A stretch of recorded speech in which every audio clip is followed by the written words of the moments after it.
Welcome back to my channel, Math and Language, and we're going to discuss cross-elasticity of demand. So let's start with the introduction. Bakit ba natin kailangan malaman to? We need to find kung yung two products are substitutes or complements of each other. So, substitute goods muna tayo. Substitute goods, yung mga products that can be used in place of one another. If the price of one increases, consumers switch to the other, making their demands move in the same direction.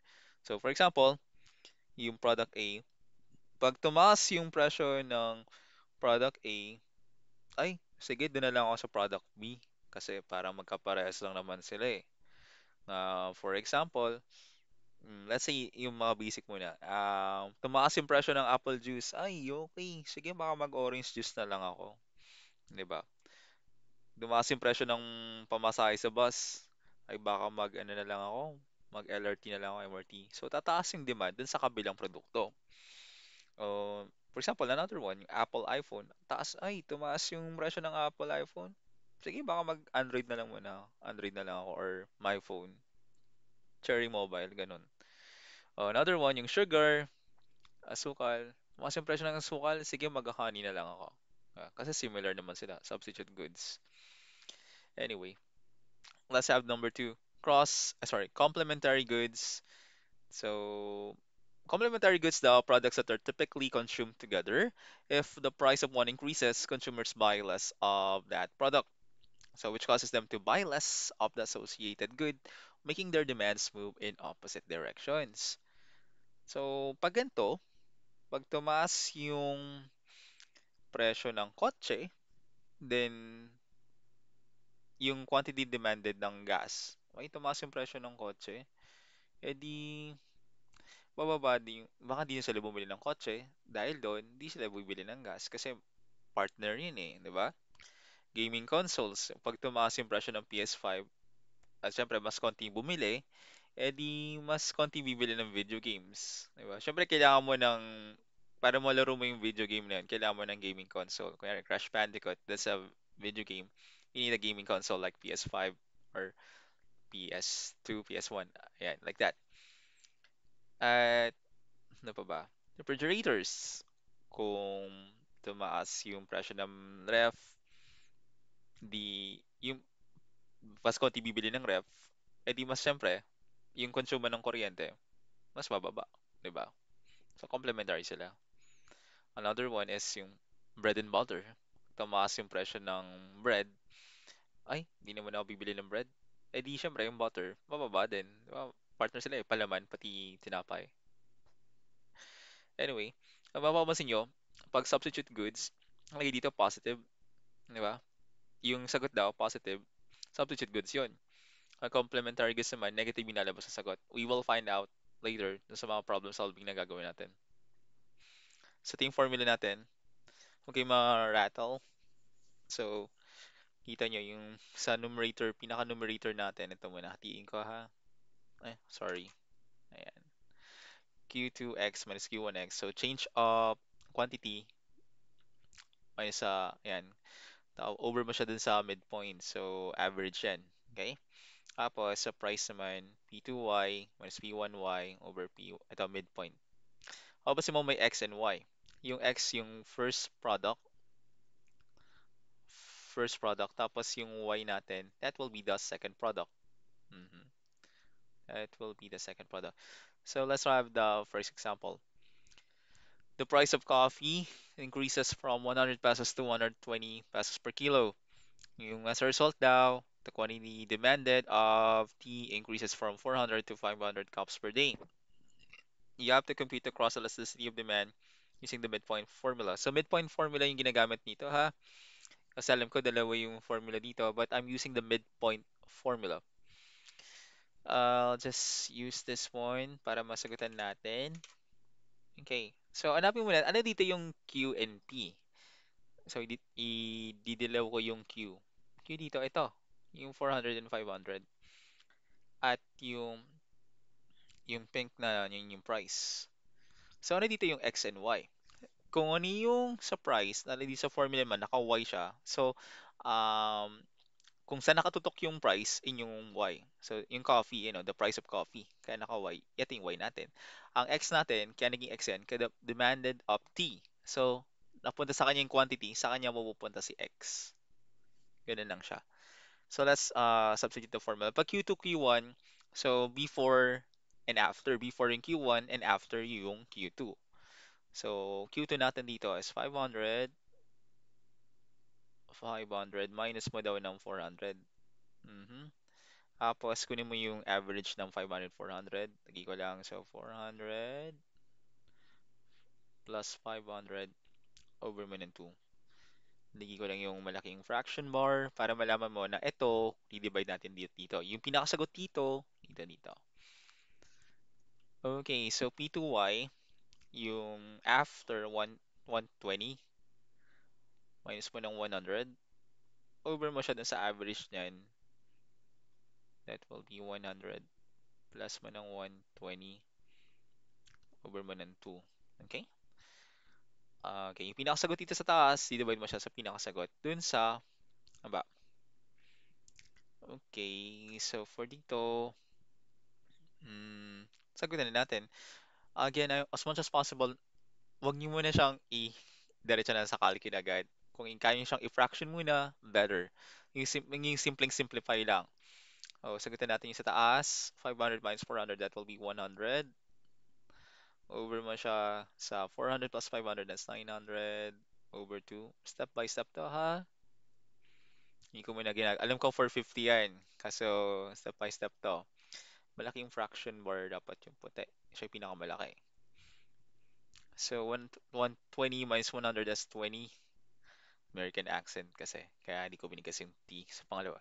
Anyway, so 100 plus 120, that will be 220. Tapos, over mo ng 2. Diba? Ngayon, uh, pag ganito, pwede mong sagutan din to kasi hindi naman lalabas sa decimal eh. Okay. Okay. Para lang mas so that will be 100. Copy the numerator. Ito 450. Mm. Pag decimal yan, wag mo siyang simplify. Magkakanda labo-labo yung sagot natin. Dito naman, copy the numerator. 20 over mo ng this is 110. Okay. Ngayon, pwede na yan. Huwag mo i-calcu. Gamitin natin to ng basic math natin. Itong dilaw, didivide mo sa pink. Kunin mo yung dilaw muna. Kokopyahin ko lang to ha. Kopya. And you'll put it like this. Yung kopya, 100 over mo ng 450. Multiply mo yan sa reciprocal nito. Babaliktarin mo to. Division yan, di ba? Multiplication to. Babaliktarin mo siya. Hmm. Equal mo yan. Ang pinakasagot natin, 100 times 110. Multiply. 11,000. 450 times 20. That's 9,000. And pwede natin tong i-calcu na. Diretso. 1.222 something. Or 1 point, kasi 1.22 yan, diba? Eh di, kunin mo na lang in 2 decimal places. Depende sa prof nyo yun, kasi usually 2 decimal places. Kasi price, something to do with the price. Ewan ko. So, 1.22. Dahil ito ay, tingnan mo yung nakalagay sa, ito ay positive. May negative ba tayo? Hindi tayo nag-negative, oh. Positive yan. So, this is substitute. Okay. So, 1.22 and substitute goods tong coffee and tea. Tama, di ba? Sa pag tumaas yung presyo ng coffee, ay, sige, baka magtsaan na lang ako. Mm-mm. Substitute sila.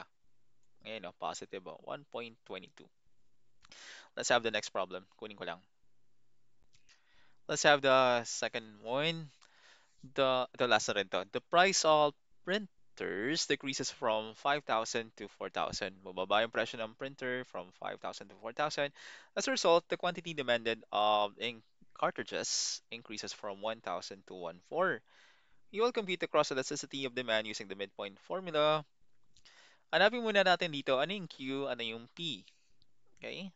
So, yung dilaw yung Q na lang. The quantity demanded of ink cartridges. So, ito yung Q. Kasi nasa kanya, oh, quantity demanded. Ito yung Q natin. Ano yung price? Printer, 5,000, 4,000. So, alam na natin, Q2, yung mga 2, ito yung after. Yung mga 1, sila yung, ang tawag dito, yung mga 1 sila yung before. So, again, yung X natin dito, nakay-quantity. So, si ink cartridges yan. At yung printers nakay Y. Let's answer it. Substitute the substitute the given. Q2X, so 1,4 minus mo ng 1,000. Divide mo sa, ito, 1,000 plus 1,4 over mo ng 2. Sa pink naman, so P2Y. Diba? So that will be 4,000 minus 1. Dapat din yung ano ito pag hahalu-haluin. You have to be careful kung ano yung 2, yung P2, P1 dyan. Again, before and after. Yung after palagi yung subscript na 2. So, 4,000 muna, P2Y, ito yun. After yun eh. Okay, next is 5,000 yung before, kaya P1. Careful. Add mo sila. Ay, add yun oh. Ay, sige. Sumunod na lang tayo. Okay. Pares naman din siya lalabas kasi plus ka. So, just follow it para hindi kayo malito.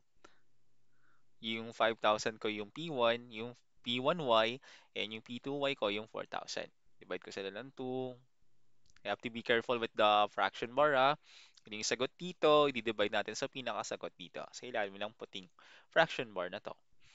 So, simplify natin step by step. 1,4 minus 1 ng 1,000, that will be 400. Divide mo siya dito sa 1,000 plus 1,4. We have 2,4 here. And divide mo ng 2. Diba? Lagi ka ng malaking fraction bar. So, ko lang to konti. And for the pink one, 4,000 minus 5,000, that is negative yan, Negative 1,000 yan. Diba? Negative. You have to be careful. Lagay natin yung negative. Divide mo siya. 5,000 plus 4,000, that's 9,000. Divide mo ng 2. And simplify mo yung sa taas mo na 400. Copy the 400. Ito kasi yun eh. 400, di-divide mo dito sa sagot dito. Kaya yung fraction bar niya mas mahaba. 2, 4, divide mo ng 2, that's 1, 2. Okay? Fraction bar ulit. Mamaya ka na mag-simplify. Yung pink, copy the numerator kasi mas mahaba yung fraction bar niya dito. Ayan. 9,000 divided by 2, that's 4, 5. Mhm. Ngayon, you get this one, copy paste mo muna kasi wala tayong space. Ito daw, yung dilaw, divide natin sa pink. Copy muna, 400 over mo ng 1, 2. Multiply mo siya dito. So that will be 4, 5 over mo ng negative 1,000. Okay? Paano natin gagawin yan? Ay di multiply na natin. Gamit tayo ng calculator dito. Hindi man ako super talino para mo ano yan. Equal mo siya. So 400 times 4, 5, 1,800,000. 1, 2 times, you have to be careful, lagyan natin yung negative. 1,000 negative. Negative 1.2M. 1,200,000. So, positive, divide mo ng negative, of course, ang lalabas dyan is negative yan. Lagay ko na yung negative dito, So, 1,800,000, divide mo sa 1,200,000 na negative, ayaw lumabas. Okay, yan. Negative 1.5. At dahil ang negative 1.5 ay less than 0, check natin, ano ba yung sinabi dun sa table? Negative daw ay complementary goods. Mm. So, complementary ba ang printer pati ink cartridges? Of course. Paano nga makakapag-print kung wala kang ink? 'Di ba? At syempre, paano mo magagamit ang ink cartridges kung walang printer? 'Di ba? So, tingin sagot, negative 1.5 at ito ay complement. Mhm. Complement sila.